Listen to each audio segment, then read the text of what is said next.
it would appear we are live. Hello, everyone. I'm first going to check and see if we truly are live. Well, I know we're live, but is the audio working? That is the real question. That was what I'm about to check.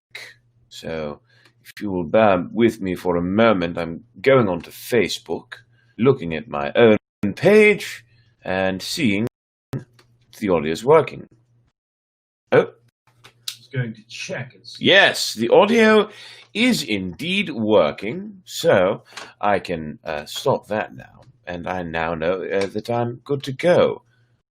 So I'm totally live.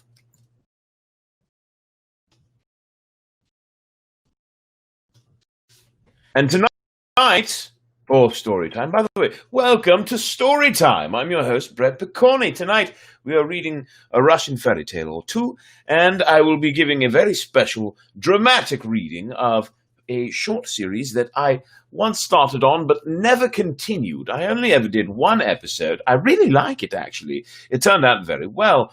I just never wrote any more. And seriously, I should. I really liked it. It's called Dark.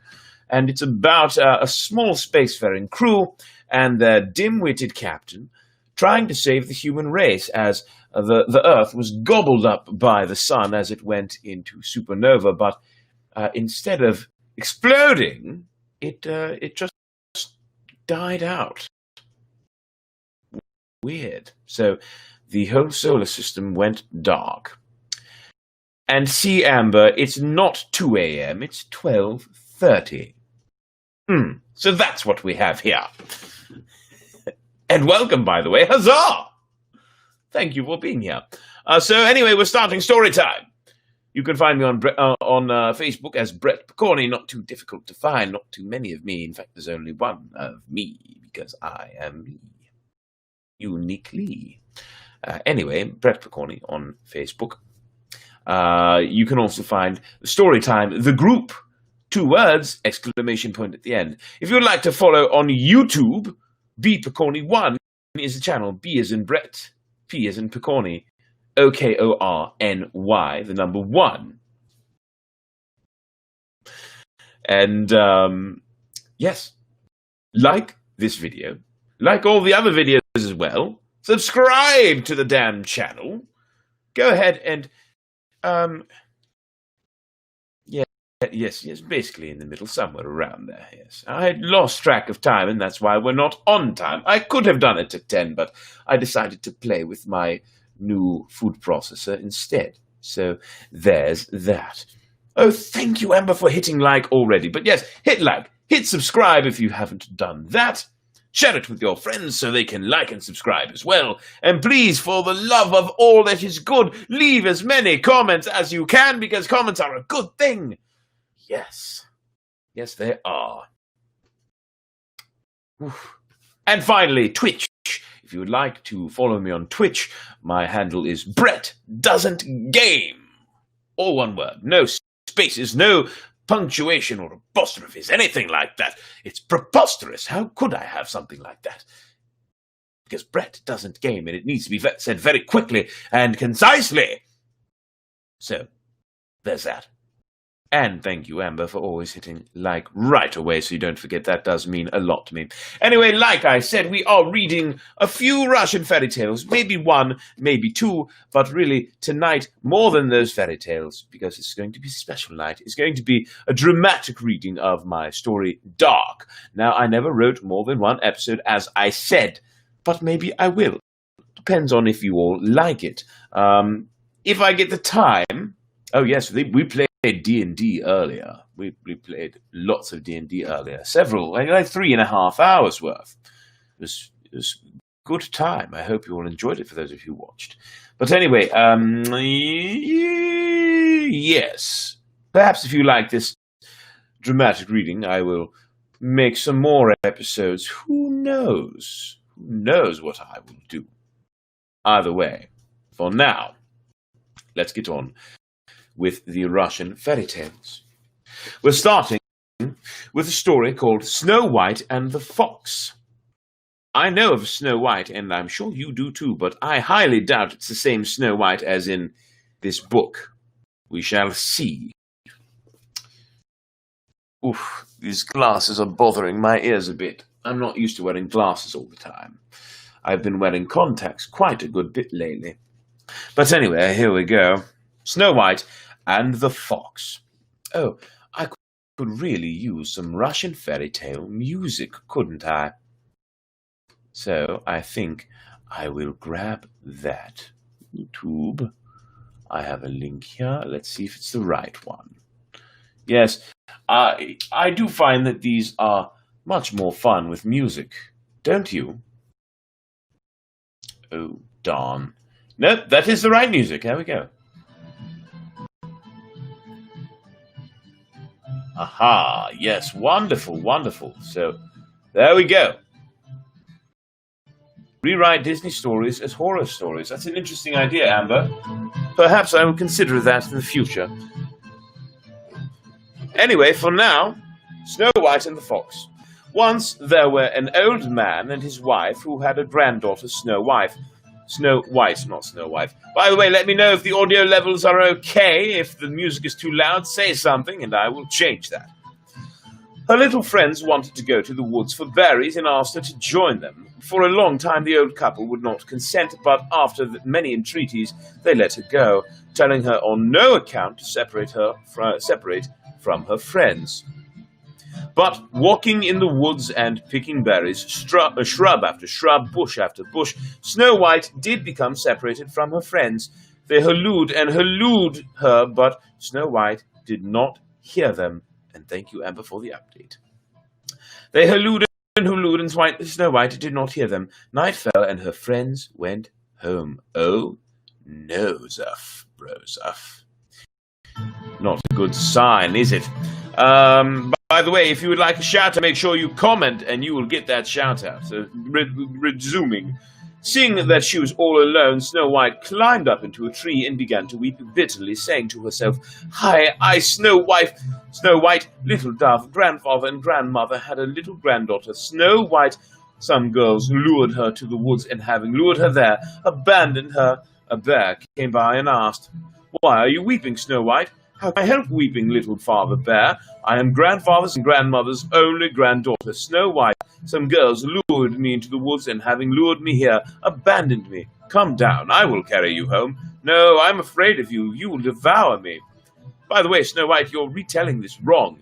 You asked to go. They didn't lure you anywhere and abandon you. You got lost, you she-devil. The bear left her. Again she began to cry, saying, I, Snow White, I, little dove. A wolf came by and asked, Why are you weeping, Snow White? She answered him as she had answered the bear. Come down, I will carry you home. No, I am afraid of you. You will devour me. The wolf left her, and Snow White wept again, saying, Before we move on, I have to wonder, did the bear leave because he was like, oh, this is hopeless, or because he's like, damn, she called me out? Same with the wolf. Did he leave because he was like, oh, she's hopeless, she won't let me carry her home, or because he was like, damn, she called me out? Let's see what happens next. The wolf left, and Snow White wept again, saying, I, Snow White, I, little dove. A fox came by and asked, Why are you weeping, Snow White? How can I help weeping, little fox? Some girls lured me to the forest, and having lured me, abandoned me. Come down, I will carry you home. Snow White came down, sat on the fox's back, and the fox darted off with her. She ran up to the house, and with her tail, began to knock at the gate. Who is there? They called from within. The fox answered that she had brought home to the old man and old woman their granddaughter Snow White. Ah, our beloved, come in, come in. Where shall we seat you, and what shall we offer you? They brought out milk, eggs, and cheese curds, and began to feast the fox for her kindness. But the fox asked that a chicken be brought out into the field as a reward. The old couple said farewell to the fox, put a chicken in one bag and a dog in another, and took the bags to the place named by the fox. There they let the chicken out. The fox had no sooner jumped upon it than they let out the dog. Seeing the dog, the fox rushed into the woods and never came back. Okay, interesting story. Not sure what to say about that one. Don't trust a bear, don't trust a wolf, but you can trust a fox. And then when the fox helps you, screw it over. I think that's the story. Yeah, I think that's the moral of the story. Next up, we are reading Foma Berenikov. Once upon a time, there lived an old woman who had a one-eyed son named Foma Berenikov. One day, he went to plough his field with his wretched horse. He was suddenly overcome by misery and sat down on a mound of earth to ease himself. The flies buzzed and buzzed around the earth, around the dung. He seized a twig, beat the swarm of flies, and began to count how many he had killed. Oh my goodness, this may be the story I was thinking of. He counted 500 of them, and many of them were still uncounted. Foma decided that they were numberless. He came to his horse and found 12 gadflies sitting on it. He slew them all. Then he returned to his mother and asked her for her solemn blessing. I have slain countless small fry, he said, and 12 mighty heroes. Let me go forth, mother, to do great deeds, for ploughing the land is not a hero's business, but a peasant's. His mother gave him her blessing, praying that he might do great deeds and carry out heroic exploits. He hung his best basket at his girdle, took his blunt scythe off his shoulders, and placed it in the basket. He travelled along the road in unfamiliar country till he came to a post, and he wrote with chalk on this post, for although he had neither gold nor silver in his pocket, he did happen to have some chalk. He wrote, Champion Foma Berenikov, who slew 12 mighty heroes at one blow, and an unnumbered army in addition, passed this way. Having written this, he went on.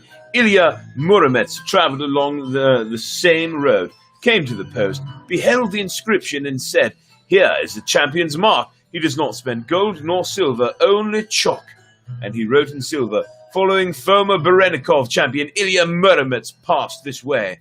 He overtook Foma Berenikov and said, Apparently the chalk inscription had impressed him. Mighty Foma Berenikov, where shall I ride, in front of you or behind you? Ride behind me, answered Foma.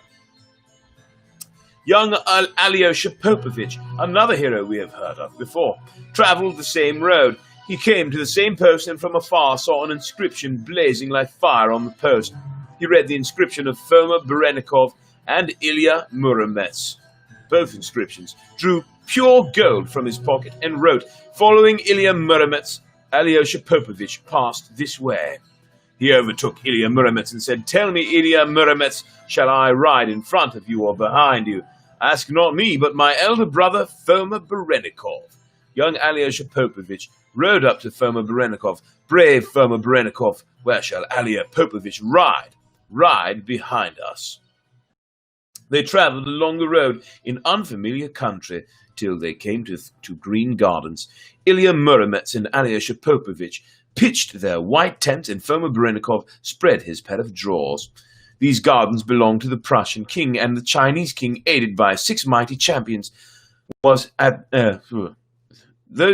These gardens belonged to the Prussian king, and the Chinese king, aided by 6 mighty champions, was at that time waging war on the Prussian king, and the Prussian king sent a letter to Foma Berenikov, saying, The Chinese king is waging war against me. The Prussian king, will you aid me? Foma was not strong in the art of reading. He gazed at the letter, shook his head, and said, Very well. By the way, at the time this story was written, Prussia was still around. The Chinese king approached the city. Ilya Muromets and young Alyosha Popovich came to Foma Berenikov and spoke these words. They are attacking the king, approaching his city. We must defend him. Will you go yourself or send us? You shall go, Ilyushka Muromets. Ilya Muromets slew all the attackers. Then the Chinese king sent forth his 6 champions and another unnumbered host of troops.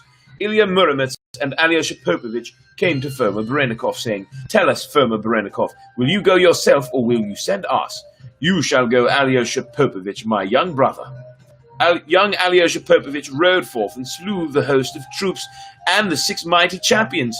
The Chinese king said, I have still another champion whom I have up till now kept for breeding purposes. Now I will let him fight too. Whoa! So he brought an unnumbered host of troops with him, with them.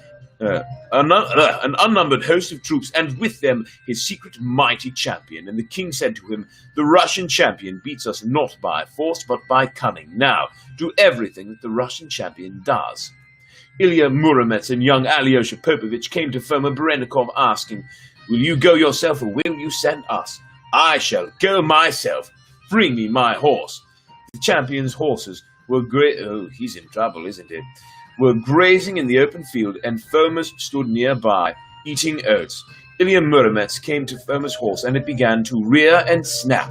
Ilya Muromets grew angry, took Foma's horse by the tail, and flung him across the hedge. Young Alyosha Popovich said to him, "Did not Foma Berenikov see us? He will punish us for this. Apparently his strength is not in his horse, but in himself," said Ilya Muromets, and brought the wretched nag to Foma Berenikov. Foma bestrode the horse and thought to himself, "Let them kill me. It won't be all at once." He rode forward, bending down to his horse's mane and blinking his eyes. The Chinese champion, remembering the king's instructions, also bent down to his horse's mane and blinked. Foma got off his horse, sat on a stone, and began to sharpen his scythe. The Chinese champion, too, got off his mighty horse and began to sharpen his sword. He saw that Foma Berenikov was one-eyed and thought, "He has closed one eye. I will be even trickier and close both eyes. Ha-ha!" Right. He had no sooner closed his eyes than Foma Berenikov cut off his head. Foma took the champion's mighty steed, tried to mount it, but could not, so Foma tied the mighty steed to a 100-year-old oak, climbed up the tree, and leapt upon the steed. As soon as the steed felt a rider on his back, he rushed forward, tearing out the oak with its roots. He galloped with all his mighty strength, dragging the enormous oak after him. Foma Berenikov cried, "Help! Help!" But the stupid Chinamen did not know the Russian language, and from fear took to their heels. The mighty horse trampled them under his hoofs, and smote them with the 100-year-old oak. He slew them all to the last man.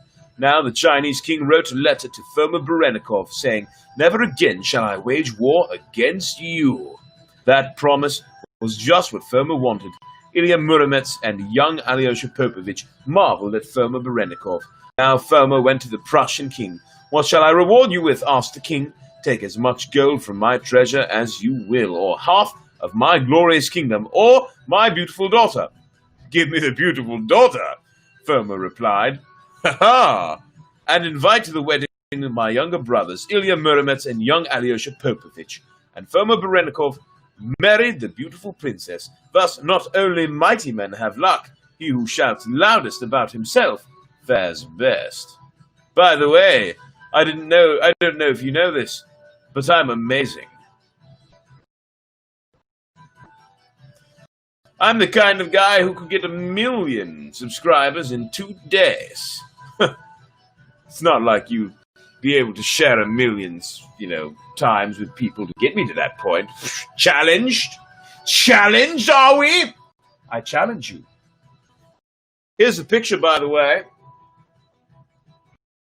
Quaint, isn't it? Anyway, that was 2 Russian fairy tales. Rather fun.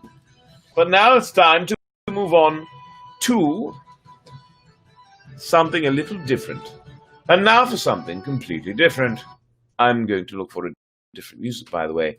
Sci-fi background music. There we are. So this story, like I told you, is called Dark.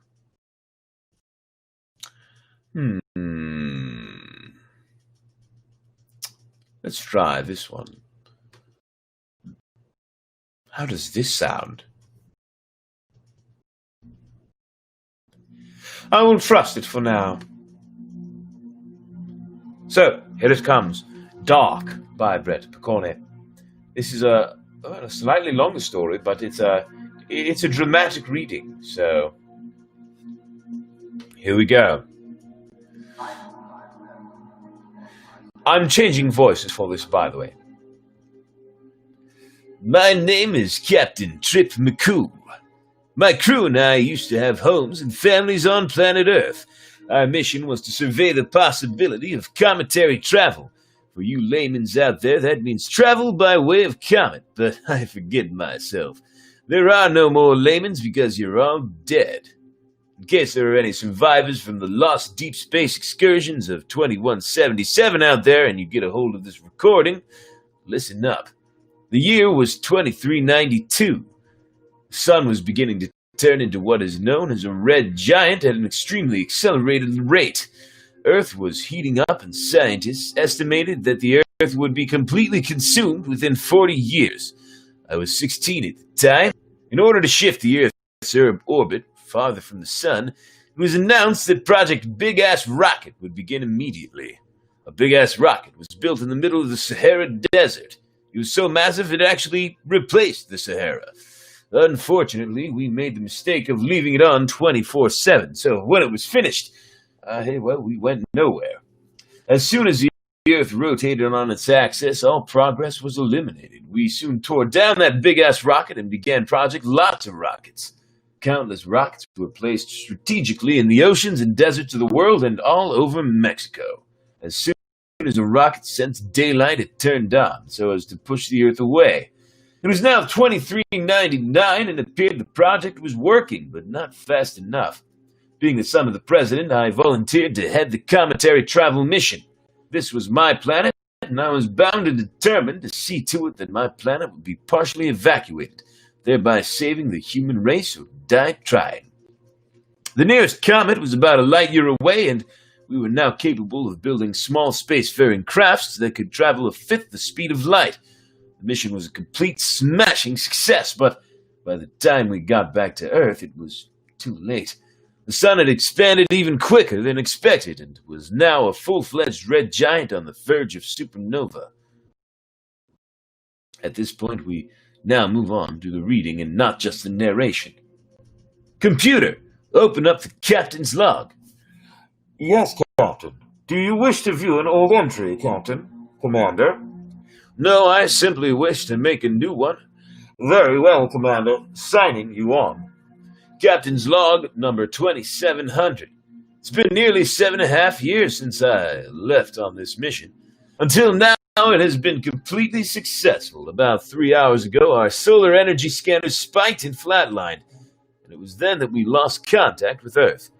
Donnie is in the docking bay preparing for a spacewalk to check the exact extent of the damage. As vital as it is that we get home immediately, we will have to temporarily slow course. We don't know what's out there right now, but if you were struck at this speed, you would become astro jelly. Captain signing out. Hey, Captain, it's Donnie. I don't know what's going on, but the sealers in the docking bay aren't reading functional. We're going to have to rely on the probe for now and hope for the best. If worst comes to worst, we can just stop artificial air production, put everyone in a suit, and temporarily depressurize. That's fine, Donnie. Use the probe. We don't have to worry about slowing down, though, so we'll keep our fingers crossed up here. Sounds good, Captain. Should I go ahead and operate the probe, or do you want me to call Janus down here? Could you repeat that, Donnie? It broke up for a second. Sure thing, Captain. I said it sounds good. And I said, do you want me to operate the probe, or do you want me to call Janus? You go ahead and operate, but let me send Janus down to supervise. I understand, sir. It's an expensive piece of equipment, and we're going awfully fast. That it is, and that we are. Will there be anything else, Captain? Yes, quit sucking up, Donnie. You know very well that I'm going to make you work maintenance whether you like it or not. After the string cheese incident, you're lucky I didn't leave you behind in that asteroid belt. Yes, sir. With all due respect, sir. I don't care. Yes, sir. Janus, would you come over here, please? Prick. Would you please turn off your mic, Donnie? Shit, sorry, sir. You're forgiven, but please watch the language while Janus is around. Yes, sir. I hope you realize that I have about the filthiest mouth... Oops, sorry, that's supposed to be Janus. I hope you realize that I have about the filthiest mouth of all of us. I do, but it's just so fun to screw with Dunowitz. Yeah, I guess, but... Captain, this is Boris. We are receiving a delayed transmission from Earth. Shall I patch it through? Go ahead, Big Bear. I thought I told you I do not like being called this Big Bear. So cut it out, comrade. Sorry, Boris. I don't know why I keep calling you that. Now, Janus, Get on down to the docking bay so you can supervise Donnie. And computer, Yes, Commander. I'd like to prepare another message for Earth. Let me, Oh, you do like my Zap Brannigan voice. All right, wonderful. Allow me to turn this music up just a little bit. This is my subdued Zap Brannigan voice. I have one that's a little more extreme, but it is also a little more extreme on my vocal cords. So I'm going with this one. But yes, this character is very much based around Zap Brannigan, just a little more competent. So onward. Moving to the message from Earth. Are you ready to receive your message, Commander? Not yet, computer. First, I would like to listen to that message from Earth. Can you play it through the ship's intercoms? The crew likes to hear some friendly voices from home now and then. Yes, Commander. Playing message now. Real quick, I'm going to find some more dramatic sci-fi music, because this part is dramatic, and this is a dramatic reading after all. Here we go! I'm going to pause the other one here, and let's move on. Perhaps this. Oh yes, that'll be great. Alright, the music's starting, and so is this next part. We did the calculations. We had all of them correct. I know we did. Even if there was one misplaced variable. No, nothing was misplaced, Janet. It was perfect. I know it was. Then how do you explain what's happening? I can't. No one can. Is that thing recording us? Yes. Listen up, Captain McCool. If you get this message, turn back. I repeat, turn back. Are you nuts? That's one of 7 ships available to evacuate this planet, you moron. But it's the only ship within safe distance from the sun if the coolant burst fails and it goes supernova. Captain, if you get this message, turn back. The sun's rate of expansion has increased inexplicably and exponentially. We have 6 frigates, 17 battle cruisers, 1 supply vessel, and a warship evacuating now. They're going to be placed on a course to intercept your position upon the detonation of the coolant burst injection we have prepared for the sun. Unfortunately, an unusual form of radiation has fried all jump drives within an AU and is burning out global radiation shields. You and your crew will have to lead this fleet to salvation for the human race. If the fleet doesn't survive, you will have to resupply elsewhere. With luck, you may be able to find the intergalactic space station that was built in 2157. It, along with many vessels, was lost in the heliosheath during early deep space exploration, but it still carries many vital supplies. Most of them should be useful. Some of those lost ships might even have some reserve fuel that you can salvage should you manage to find any of them. Is that Trip? Are you talking to him? No, communications are failing. We're simply recording a message, sir. Then let me say something. Yes, Mr. President. Son, I'm sorry. The last time you're going to hear me is through a damned recording. And I'm even more sorry that I'm not going to be able to join the fleet, but I have to be here. My symptoms have only gotten worse since you left, and even if there were space for me on one of those frigates, I love you. Your mother and I will be looking down upon you from the heavens while you continue your journey. I know you'll do us proud. From all of us here on Earth, Godspeed. Godspeed, son. Marcus, did you catch that? Loud and clear, sir. You want me to slow course? No. Prepare a jump to Earth. Sir, a jump that is fewer than 15 light years in distance is unstable and unpredictable. We could overshoot into the sun. We could randomly jump into a black hole. Hell, we could rip through the fabric of space and carry into another dimension. Just do it. Sir, even if the jump is a success, you heard the message. The radiation is frying all jump drives and shields. We won't be able to jump out, and there's a chance we'll all die in the process. You have your orders. Yes, sir. Donnie, evacuate probe protocol immediately. Crew, prepare for jump. Shutting down comm lines. Retrieving the probe. Cutting main engines. Shutting probe and finishing maintenance checks. Setting course. Janus, have you done this before? Only one person has done this before, Captain, and, well, they're all dead. Pinpointing now. Well, maybe they're not dead. Maybe they're in another dimension, like Marcus said. No, sir, their ship was seen jumping toward a comet. It reached the comet, but then it just blew up for no reason. So it does work then. Setting pinpoint. Oh my. It really is heating up in this place. Back to the other music. Ha ha. Hope you all are enjoying it so far. Let's see. Oh, that's fair. He's pretty brain dead. So, are you enjoying Dark so far? I sure hope so. Allow us to keep moving forward.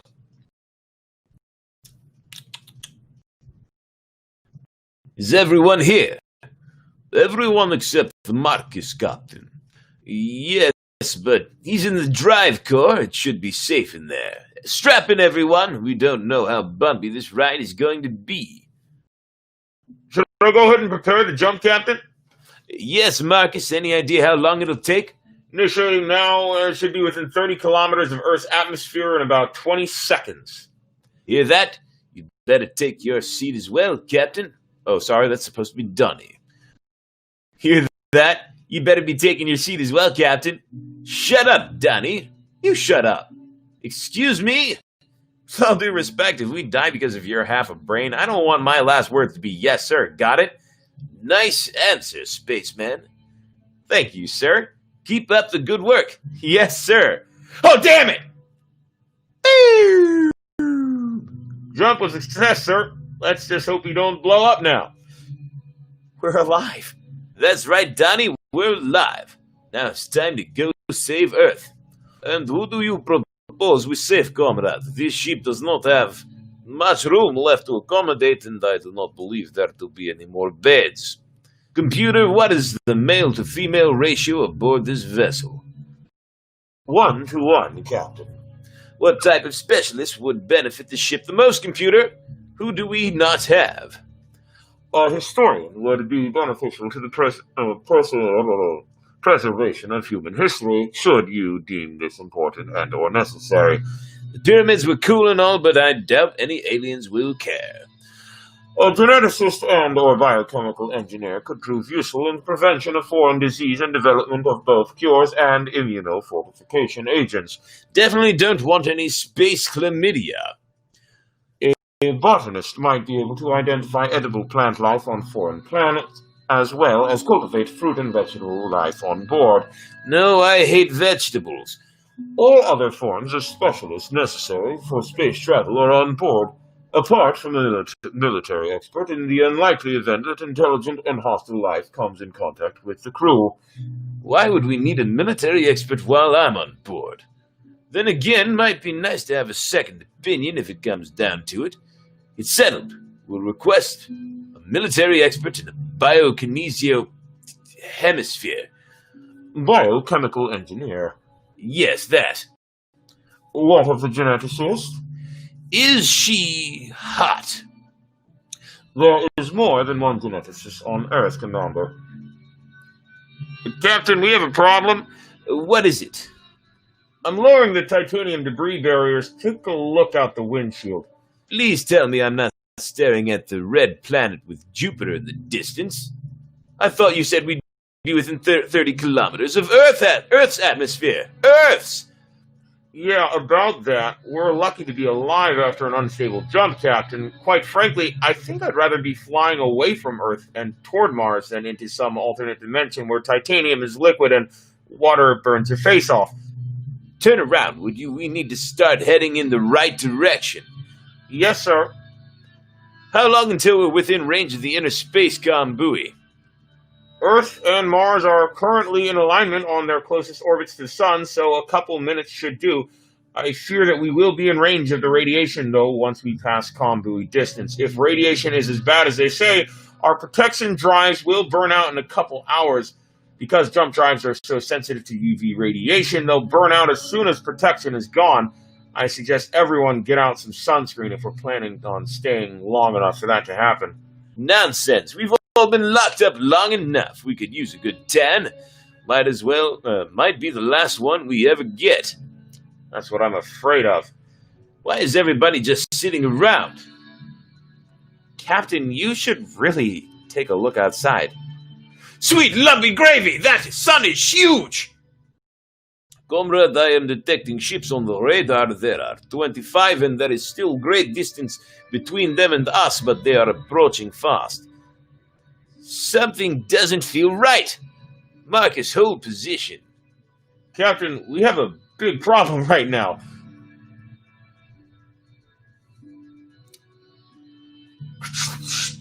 That for you to realize that's the sound of a radio, by the way. This is kind of weird, isn't it? A live reading. I hope you're enjoying it, though.